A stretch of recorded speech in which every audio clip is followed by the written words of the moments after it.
like the sunshine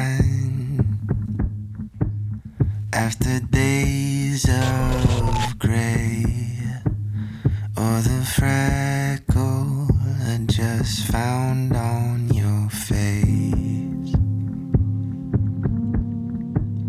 like fire when we lose our Anna Nicole Smith. Anna Nicole Smith. Anna Nicole Smith. Anna Nicole Smith Anna Nicole Smith has died.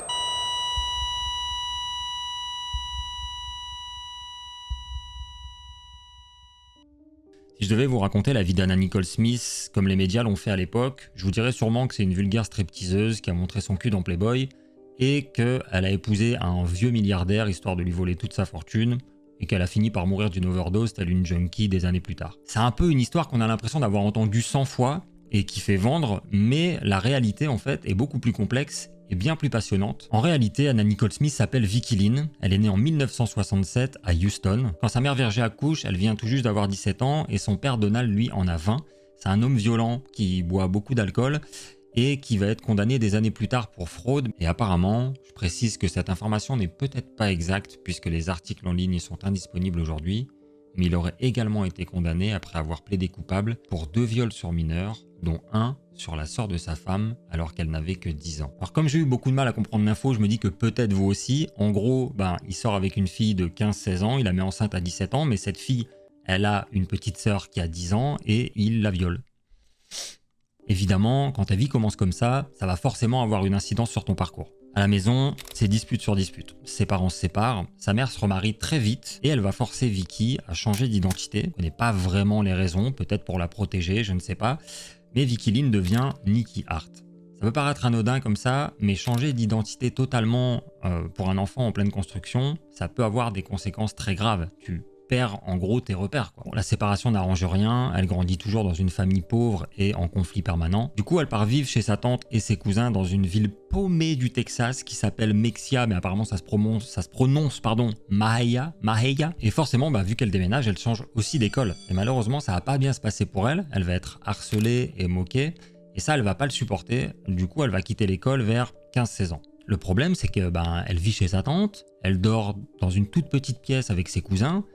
Elle va plus à l'école, elle a pas de travail, la situation est pas folle quoi. Mais ça va pas durer parce qu'un an plus tard, alors qu'elle a 17 ans, elle dégote un job dans un restaurant de poulet, le Jim Crispy Fried Chicken, où elle va rencontrer un garçon, Billy Wayne Smith, qui bosse en cuisine. Il a 16 ans, elle en a 17, et ils vont sortir ensemble, se marier et avoir un petit garçon, Daniel Smith, dont elle va devoir s'occuper toute seule parce que leur couple ne fonctionne pas au final. Malheureusement, peut pas l'élever chez sa tante, elle dort déjà dans une chambre avec ses cousins, donc c'est compliqué, ce qui fait qu'elle retourne chez sa mère à Houston pour s'occuper de son bébé. Pour ça, elle va faire plein de petits boulots, elle va travailler dans un Red Lobster, c'est un restaurant de fruits de mer, et dans un Walmart, une espèce de Carrefour par exemple, mais ça paye pas assez. Et à côté de ce Walmart, il y a un club de striptease qu'elle voit tous les jours en passant, et elle finit par se demander si ça lui rapporterait pas plus d'aller travailler au bar. Donc un soir, elle prend son courage à deux mains, elle rentre dans le club, elle demande s'ils ont du travail, et elle finit par avoir un job de serveuse au bar.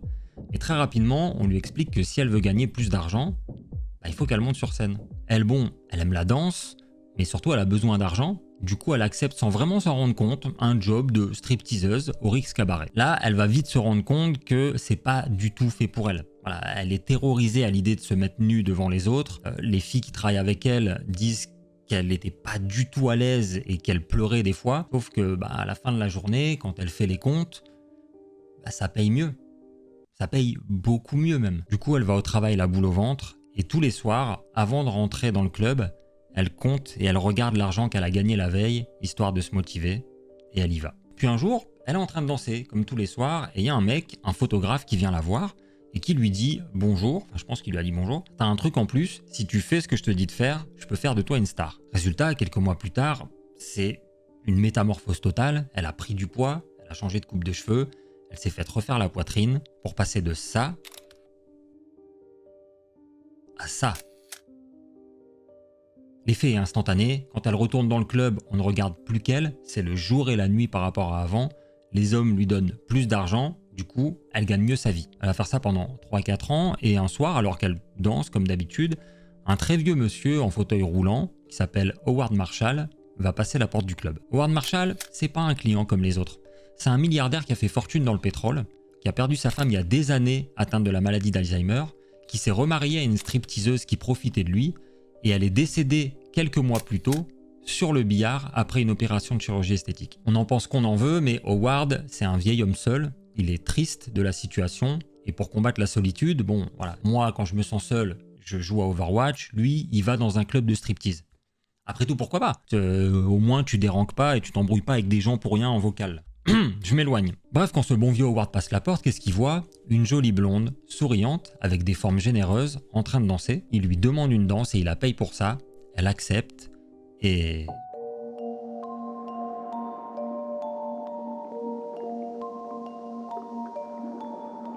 Howard Marshall, il va revenir la voir très souvent. Et il va même aller jusqu'à demander à la voir en dehors du strip club. Et elle va accepter, parce qu'elle le trouve touchant et drôle. Et puis aussi parce qu'elle a l'impression d'aider quelqu'un, d'aider ce vieil homme à se sentir moins seul. Du coup, elle va passer des heures au téléphone avec lui le soir. Et quand ils se voient, on a presque l'impression de voir deux petits-enfants qui jouent ensemble. Sauf que très vite, Howard va la demander en mariage, parce que il est heureux avec elle et qu'il sait qu'il a plus non plus 20 ans à vivre. Et elle va refuser.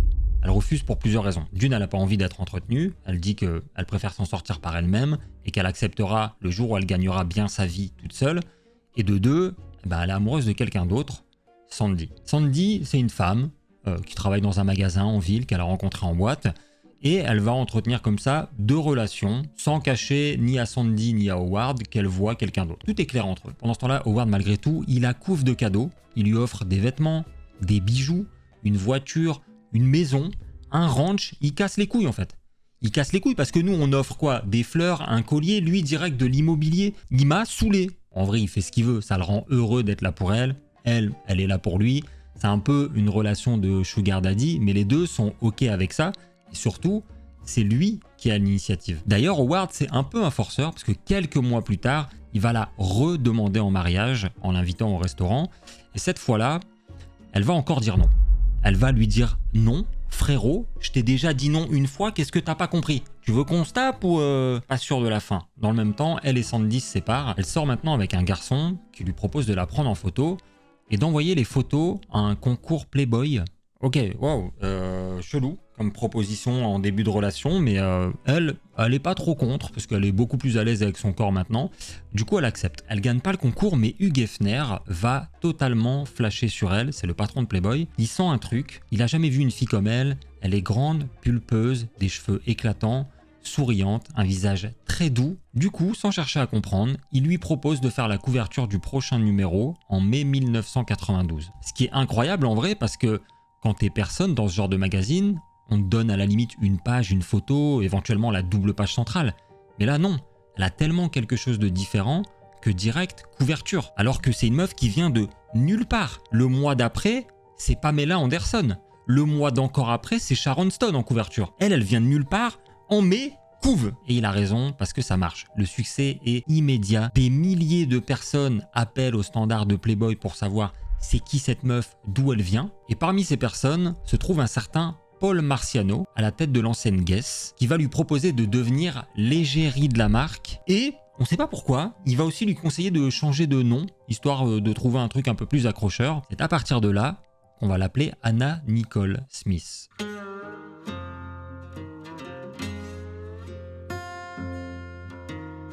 Ce qui va beaucoup plaire aux hommes chez Anna, mais aussi aux femmes, c'est son côté girl power, femme forte, working girl. Elle a l'air inatteignable, sûre d'elle, elle en impose physiquement et ça va beaucoup jouer sur son succès. Résultat, elle est nommée Playmate de l'année en 1993, ce qui est pour l'époque une énorme récompense parce que le magazine Playboy dans les années 90 se vend entre 4 et 6 millions d'exemplaires par mois. C'est titanesque. Du coup, entre ça et les pubs Guess, elle devient une gigastar. On la voit partout dans les pubs, à la télé, on commence à la voir sur des panneaux publicitaires même à l'étranger.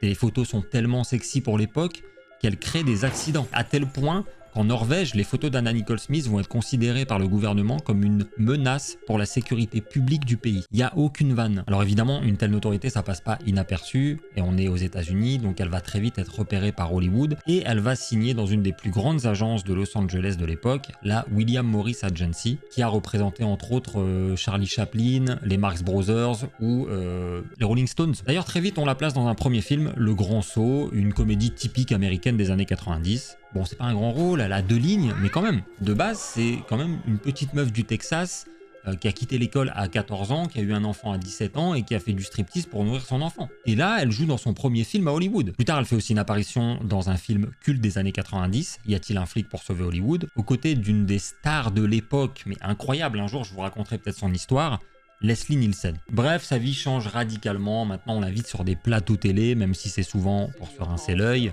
You're making the acting transition now. Didn't you just finish a project? I just finished the Headsucker Proxy, and I'm fixing I'm sorry, say that again? The Headsucker Yeah, Proxy. I just like to see you say Hudsucker. Mais en vrai, ça, Anna, elle s'en fout. Elle s'en tape, elle en joue même. Elle a toujours dit qu'elle rêvait d'être un sex symbole, comme son idole Marilyn Monroe. D'ailleurs, elle fait tout pour lui ressembler, et ça, elle s'en cache pas non plus. Le problème, c'est que son physique, qui lui a permis de réaliser ses rêves, va très vite lui poser d'énormes soucis de santé. Elle va commencer à avoir mal au dos et à la tête à cause du poids de ses implants qui sont beaucoup trop gros pour elle. Ça semble un peu amusant dit comme ça, mais en vrai c'est le cas de beaucoup de femmes qui ont une grosse poitrine. Du coup, sur avis des médecins, elle commence un traitement, elle prend des médicaments pour soulager la douleur, sauf qu'en fait elle a tellement mal qu'elle va en abuser et elle va se retrouver à l'hôpital suite à une overdose d'analgésique. Sauf qu'on est à Hollywood et que forcément une star qui fait une overdose, c'est qu'elle se drogue. Du coup elle fait les gros titres, et elle se retrouve obligée d'aller dans une émission de télé pour expliquer le pourquoi du comment et rendre des comptes à des gens qu'elle ne connaît même pas. I don't use drugs. You know, I had Vicodin and Xanax. That's prescription drugs that I have to take for my migraines and for insomnia. I mean, I don't consider that hard drugs. It doesn't make me high. Après ça, elle va continuer sa carrière de mannequin, jouer dans 2-3 films à droite à gauche, etc. Elle commence à sortir de la galère financière. Elle peut s'assumer toute seule, elle est heureuse.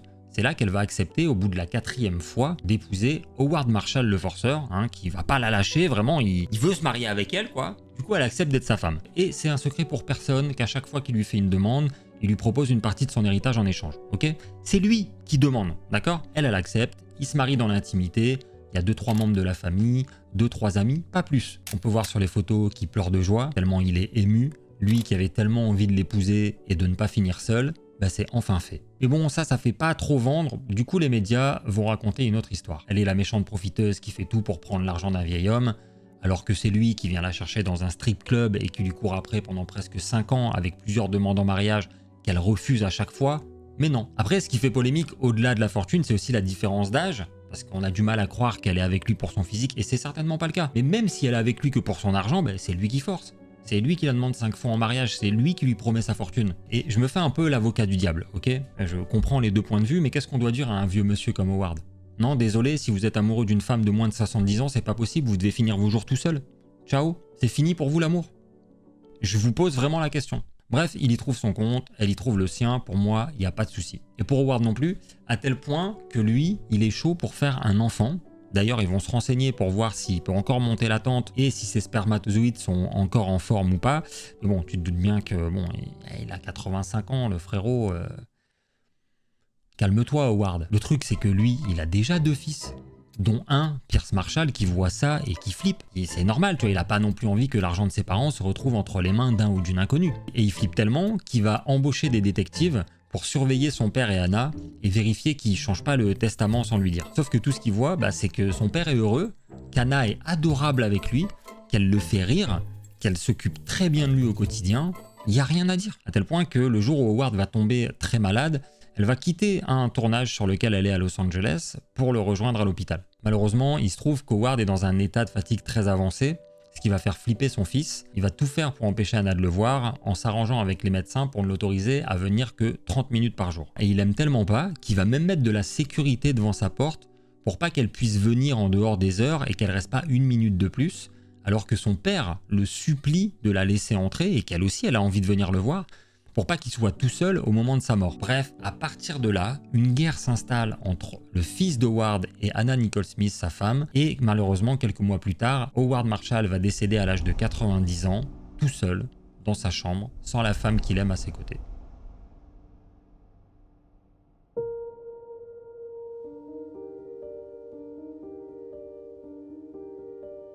Si je me suis beaucoup attardé sur sa relation avec Howard, c'est parce que ça va avoir une énorme incidence sur la vie d'Anna, parce qu'à partir de là, elle va plus jamais sortir de la spirale infernale des tribunaux. Elle est défendue par un avocat qui s'appelle Howard Stern, qui gère déjà ses contrats de mannequin.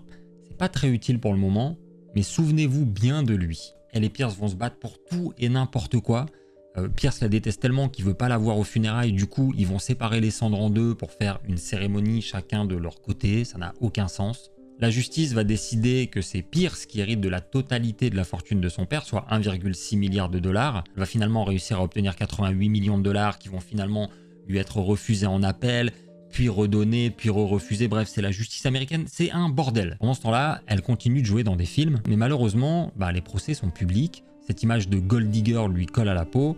En plus de ça, les différentes overdoses médicamenteuses qu'on fait passer pour des overdoses liées à la drogue ont terni son image, du coup, ça floppe. Anna fait bonne figure, mais en vrai, elle est perdue, elle est fatiguée aussi bien mentalement que physiquement.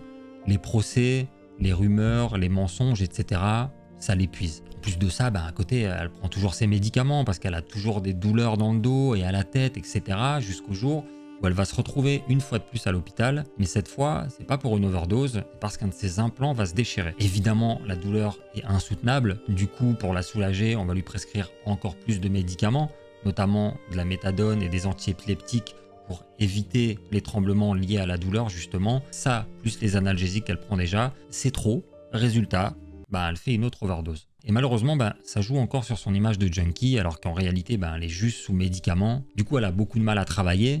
On lui fait pas vraiment confiance. Le seul qui lui propose des films, c'est son ami réalisateur Ray Martino. Mais on va pas se mentir, les films sont pas ouf. Et malgré le fait qu'elle soit dénudée, ça marche pas. On l'appelle plus, du coup elle gagne moins d'argent. Les procès pour la succession, ça coûte cher. Résultat, elle est obligée de se déclarer en faillite. Sauf que c'est bizarre parce qu'elle a quand même gagné beaucoup d'argent depuis.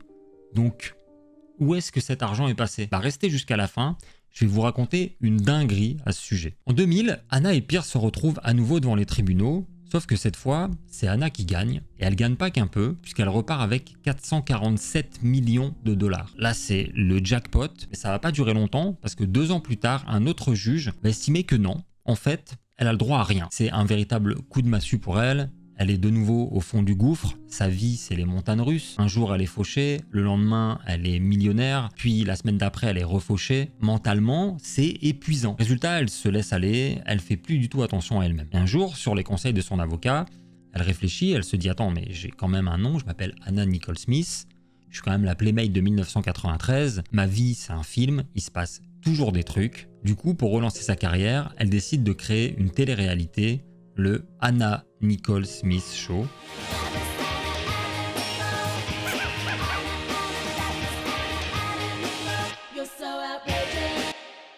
En gros, on la suit dans son quotidien. Aujourd'hui, on sait ce que c'est, ça nous paraît un peu bidon. Mais à l'époque, c'est frais, c'est nouveau, c'est le truc qui cartonne. Sentimentalement, pendant ce temps-là, elle est en couple avec un photographe qui s'appelle Larry Burkhead, mais aussi avec son avocat Howard Stern, dont je vous ai parlé tout à l'heure, souvenez-vous-en. Le lancement de son show, c'est un carton, elle fait des millions de téléspectateurs, elle est trop contente, mais malheureusement, d'épisode en épisode, ça marche un peu moins, les audiences chutent. Elle comprend pas trop pourquoi, elle se dit que c'est probablement à cause du poids qu'elle a pris, du coup, elle va perdre 35 kilos du jour au lendemain et en profiter pour faire la promotion d'une pilule amaigrissante qui fait polémique à l'époque. Là, elle multiplie les scandales. Elle arrive défoncée à l'alcool et aux médicaments dans une émission de télé. This guy to produce make me beautiful duets. Elle se met seins nus pour remettre un prix au MTV Music Award, etc. Personne ne le voit, mais Anna Nicole Smith n'est plus jamais elle-même. Son entourage témoigne que c'est son avocat et amant qui la pousse à faire ce genre de choses pour créer du buzz. Mais ça marche pas, la saison 3 de son show va être annulée par manque d'audience. Elle va disparaître un peu du paysage, et c'est 1 an plus tard qu'on va la retrouver devant les tribunaux, parce que la Cour suprême va l'autoriser à continuer les démarches pour obtenir une partie de la fortune de son ex-mari. Et c'est surtout à ce moment-là qu'elle va se rendre compte qu'elle est enceinte. Le problème, c'est qu'elle ne sait pas qui est le père. Est-ce que c'est le photographe? Est-ce que c'est l'avocat? Elle est un peu perdue. Du coup, elle part aux Bahamas pour changer d'air, accompagnée par l'avocat qui a réussi à la convaincre que c'est lui le père. Sauf qu'une fois là-bas, il va lui arriver une des plus grosses dingueries que j'ai jamais entendues de ma vie. Je ne souhaite ça à personne. Mais avant de vous raconter, il faut savoir qu'à cette période, Anna est complètement dépendante à tous les médicaments qu'on lui a prescrits. C'est un fléau extrêmement répandu aux États-Unis. On te gave d'opioïdes et d'anti-analgésiques genre méthadone, etc., qui sont ultra addictifs et qui créent des dépendances horribles. Et Anna n'échappera pas à cette règle. Ce qui fait qu'aux Bahamas, avant d'accoucher, elle est à peine lucide. Elle se souvient même pas qu'elle est enceinte tellement elle est shootée. My baby's over there sleeping. That's Your another other- one of your babies. Your baby down there. Your baby down here. That one. I think I just have a little gas. Say that again. Say it again. I think I'm having some gas trouble. On est le 6 septembre 2006 et elle accouche enfin. Elle met au monde sa petite fille. C'est un moment intime, éprouvant, fatigant. Ça, plus les médicaments, elle comprend à peine où elle est. Mais ça va même pas empêcher Howard, son avocat et amant, de filmer l'accouchement et d'envoyer la cassette aux médias pour soi-disant relancer sa carrière. But first, Anna Nicole Smith gives birth right here tonight before your very eyes. Ta meuf est en train, supposément, de vivre un des plus beaux moments de sa vie. Elle est en souffrance, elle est complètement défoncée, elle est en train de fabriquer ton enfant, et toi, tout ce que tu trouves à faire, c'est filmer l'accouchement pour faire de l'oseille. Ce mec-là, Howard Stern, c'est un poison pour elle. Plus le temps passe, et plus on se rend compte qu'en fait, il est là que pour la thune et la célébrité, et tout ce qu'il a fait et ce qu'il va faire par la suite vont aller dans ce sens. Là, le fils d'Anna, il a 20 ans maintenant, il découvre ça à la télé comme tout le monde, il est choqué, il hallucine, il part rejoindre sa mère aux Bahamas parce qu'il s'inquiète pour elle, et une fois sur place, il va passer la nuit à dormir à côté d'elle, tranquillement, à l'hôpital.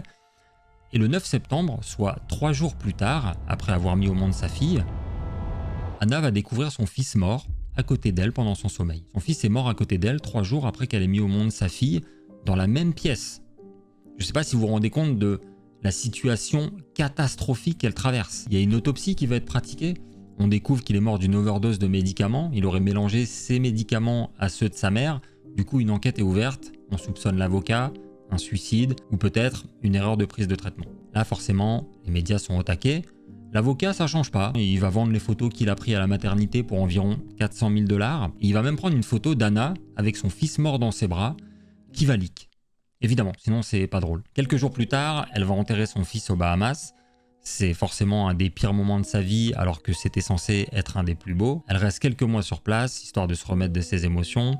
Évidemment, la liste de ses médicaments va continuer de grandir, parce que la mort d'un enfant et la naissance d'un autre n'arrangent pas ni tes maux de tête ni tes problèmes de sommeil, bien au contraire. Et pour bien couronner le tout, juste avant de monter dans l'avion pour rentrer à Los Angeles, elle va se faire une piqûre avec un produit qu'elle prend pour l'aider à rester mince, qui va lui provoquer des douleurs terribles dans la jambe pendant tout le trajet, à tel point qu'une fois arrivée à Hollywood dans son hôtel, elle est dans un état catastrophique. Sa jambe est gonflée, elle commence à se nécroser, ça commence même à sentir mauvais dans la chambre. Elle a 42 fièvres et personne ne l'a conduit à l'hôpital, juste parce qu'elle a dit qu'elle avait pas envie d'y aller, parce qu'elle veut pas que les paparazzis le sachent. Et eux, ils l'écoutent. Tu sais, elle a 42 fièvres, elle est plus du tout lucide depuis des mois, et eux, ils la laissent là, toute seule dans sa chambre. Son mec, l'avocat, va même aller à un rendez-vous pour acheter un bateau pendant qu'elle agonise. Et 3 jours plus tard, une amie à elle arrive dans la chambre. Anna ne respire plus. Du coup, qu'est-ce qu'elle fait?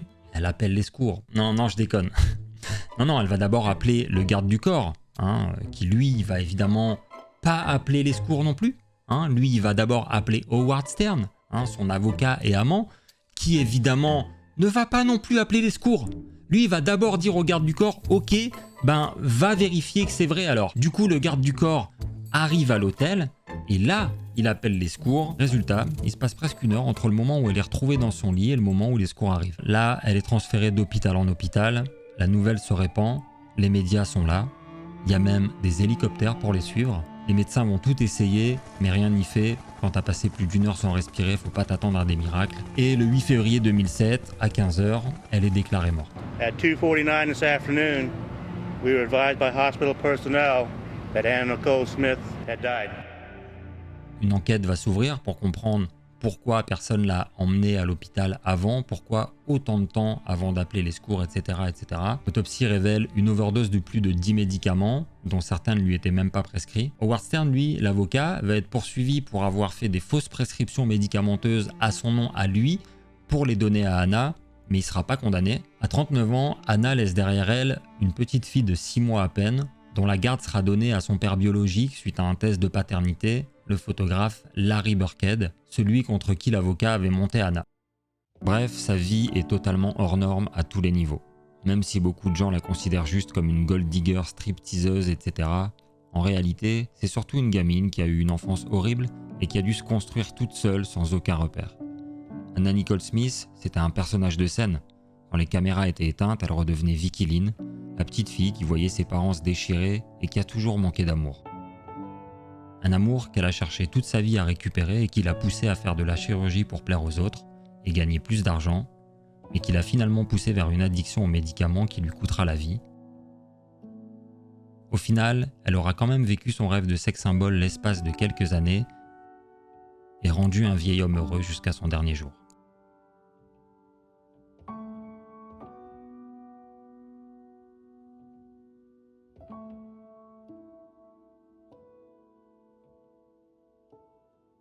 Alors, comme promis tout à l'heure, je vous ai dit que je vous raconterais une dinguerie et ça concerne encore cet avocat. Pendant toutes ces années, la Banque de la faillite et les autorités américaines vont un peu étudier le cas d'Anna pour savoir comment elle a fait pour perdre autant d'argent aussi rapidement.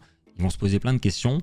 Ils vont se rendre compte qu'en fait, l'avocat et le comptable d'Anna, donc Howard Stern, conspiraient avec Pierce Marshall, le fils du milliardaire qui détestait Anna, pour récupérer le moindre centime qu'elle avait via des placements frauduleux. C'est une dinguerie d'être comme ça. Si vous imaginez, la pauvre, elle faisait confiance à ces gens. Bon, bah voilà, j'espère que cette vidéo vous aura plu. Si c'est le cas, petit like, petit commentaire, vous connaissez. Nous, on se retrouve tous les après-midi sur Twitch pour jouer. Le lien est dans la description. Et on se retrouve ici très très bientôt. À la prochaine. Ciao tout le monde. Des bisous, prenez soin de vous. Salut, salut.